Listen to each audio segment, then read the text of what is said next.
Hi guys, what we got here is a French, I think it's French, could be Belgium, Pinfire revolver. Pinfire as in there's no firing pin, and this is an early development or early cartridge where you got a cartridge that kind of looks like that, obviously a lot smaller, but it's just closed at the back, and instead of having the primer there, the primer is inside, and then there's a pin that sticks out, so the firing pin sticks out of every case, and then that pin protrudes through those holes, and then when you fire it, that hammer will hit that pin, which then would hit the priming compound inside the case and then fire the or ignite the cartridge. Now that was a very, very early form of self-contained cartridges, and they're obviously not available. There are guys that make them up in Europe, and I'm not sure about this caliber. This looks like 7mm, but that's not what the guy wants. This thing is not working. There's nothing there. There's nothing there. He just wants this to be operational, and I think it was maybe nickel plated at some stage, and he wants it to be shinier. He wants it to kind of, doesn't want it black, he wants it to be kind of buffed up. So, and that's what I'll do. He said I got to, if I can try and make some dummy cartridges, just to put in there, and I don't know, I'll see if I get appropriate stock material to do that, and if I do have the time to do it, or if it's even cost effective to do. But I'll clean this up. He does not want to fire it. I think the barrel is cracked over there, right there. It looks like there's a crack running through there, and the same on that side. Might be engraving. I need to put a magnifying glass on it and see. And somebody's been in it. That looks like it's a replacement pin that's in on the trigger. That screw is all marred up. That screw does not tighten up. I don't think it really matters for what he wants to do. He wants to put it in a display case. I'll clean it up, and I'll keep you posted. Here you go. Quick look. Polished, unpolished. I've established that this is, and I don't know if it's going to show up. Let's see. The Guardian American model of 1878. And right there, ELG with a star. That's a Belgium proof mark. So it is a Belgium gun. Okay, the way this works like a kind of like a Colt single action. It's only got a spring there to kind of slow the cylinder down from not spinning wildly. It's just a friction spring, and then this goes on there. You got a screw that holds that in there, and then a little screw over there which goes into that pivot point on that point, just like a wedge on a black powder Colt revolver, and that's what holds it together. So all the force is on that little screw, and there's a little bit on this screw, and that's really it. It needs a ejection rod or ejecting rod, which is also just appears to be a friction fit with that spring. Probably got a little notch in that sits there, and when you get it past the notch you can poke out the empties over there.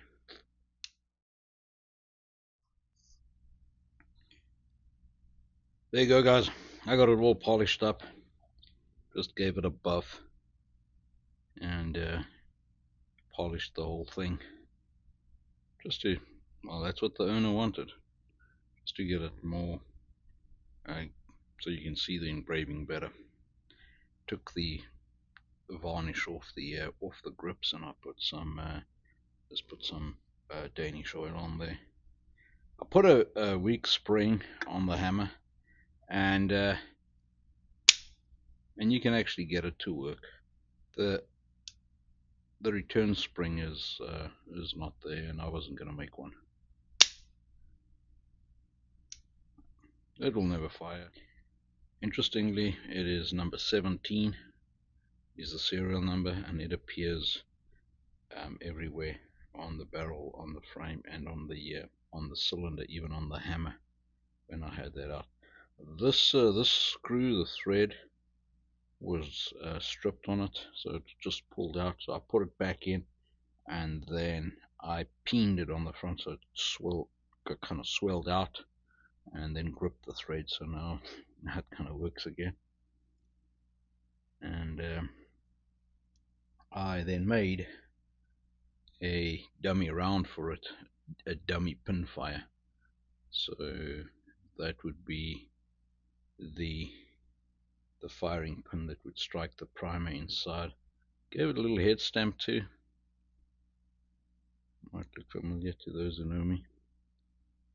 And the way this works is I'll get it in here.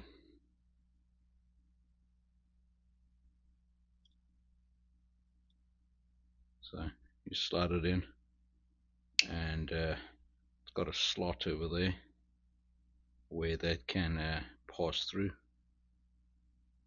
when you got all the chambers loaded. And then when you're on the firing point of firing, right there, the hammer comes down and strikes that pin, and then that would ignite the primer in the cartridge, and it would look like that with these little pins sticking out at every chamber. I also made an ejection rod. It didn't have this rod in, so I just turned one and kind of gave it a little collar on the front there, so that it can't get out of the recess. So you just punch out the round. So if I could go to my loaded, so-called loaded chamber, and you just punch it out like that. This is just dummy. This is not even completely hollow. It's a piece of brass stock that I had, and I just drilled it so it can take a bullet, and I drilled it there so it can take a firing pin. And this is tapered. It's 8mm there and 7mm there, so it fits the chamber just as a display, so the guy can display it next to the gun. This should have a knob on there, but how much money do you spend on something like this? For those of you who are interested in how the Pinfire works, and you got to remember the Pinfire predates. It's kind of an interim, one of the first cartridges, coming out of the muzzleloading black powder era, before kind of the rimfire era, and definitely before centerfire. So it's just a cup, and you got a sealed hole, and you got a pin that runs through there, and you got a primer that sits over there, and cases. You've got a wall like that, something like that, and then you got your powder, and then you got the bullet, and then the hammer strikes that. This ignites. This priming compound ignites, and the bullet goes out the front. Now, to make a cartridge like that, you will turn on a lathe. You'll turn a case.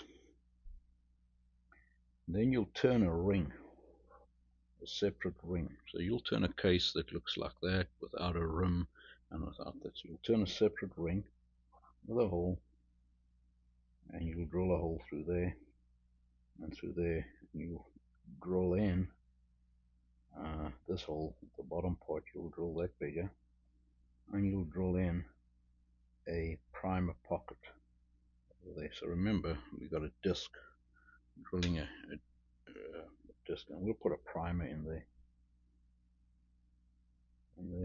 bigger hole over there, and then a small hole.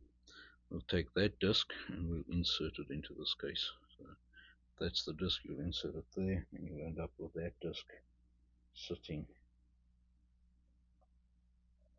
like that. So just imagine you've taken the disc and it's a side view, and you have got your primer is now captured between this case and that disc that you created. And so your primer was sitting like that, upside down with the open end there. So that's primer. There's your bigger hole that you drilled, and your small hole will go through there, and you then also got a small hole through the side of that case, and you'll insert your firing pin through there and attach it there with some sealant so it doesn't come out, and then fill this all up with powder, and then put your bullet in, and the hammer will strike that, fires. To reload it, when you make this, you thread that hole. So you put a screw in, so this hole is threaded. You put a bolt in, pull that sleeve out, knock the primer out, put a fresh primer in, put it back into the case, put your firing pin in, put your powder in, put your bullet on, and off you go.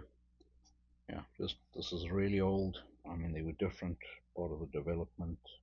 You had the Pinfires, which the needle fires, which had a bullet, and they had the primer in the back of the bullet, and then the cartridge, and then you had a needle that ran through there, and the hammer would strike that and ignite the powder and then shoot that out. It's easy when you look at things in hindsight. Anyway, guys, I hope you found that bit of history intriguing and interesting. Stay safe. We talk again. Cheers.